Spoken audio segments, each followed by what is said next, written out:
আদ-দুআ লা ইউরাদ্দু অথবা তাকদীরু লা ইউরাদ্দু ইল্লা বিদ-দুআ।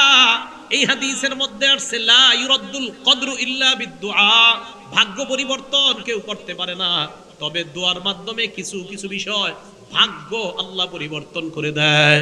দোয়া করলে আল্লাহ ভাগ্য পরিবর্তন করে দেয়। ভাগ্য দুই প্রকার, একটা মুবরাম আর একটা মুআল্লাক। মুবরাম মানে হবেই, এটা যা বলবেন আপনি হবে, জন্ম কবে, মৃত্যু কবে, কি কবে, এইগুলা হবে, এটা মুবরাম। আর একটা মুআল্লাক, ঝুলন্ত আপনার ভাগ্যটা। এই মুআল্লাক যেটা, এটা আল্লাহ চাইলে আপনার দোয়ার মাধ্যমে পরিবর্তন করে দিতে পারেন। আপনার ভাগ্যে আছে কিছু একটা ভয়ঙ্কর কিছু, এটা ঝুলে আছে, আর আপনি দোয়া করছেন আল্লাহ আমার উপর যেন মুসিবত না আসে, আল্লাহ আমার উপর যেন মুসিবত না আসে। মাহমুদ আজকে সকালে যেই গুনাহ আমি করছি, এই গুনাহের কারণে আমার উপর গজব আসতে পারে, আল্লাহ গজব যেন না আসে। রসুল বলেন এই দোয়া করতেই থাকো, করতেই থাকো।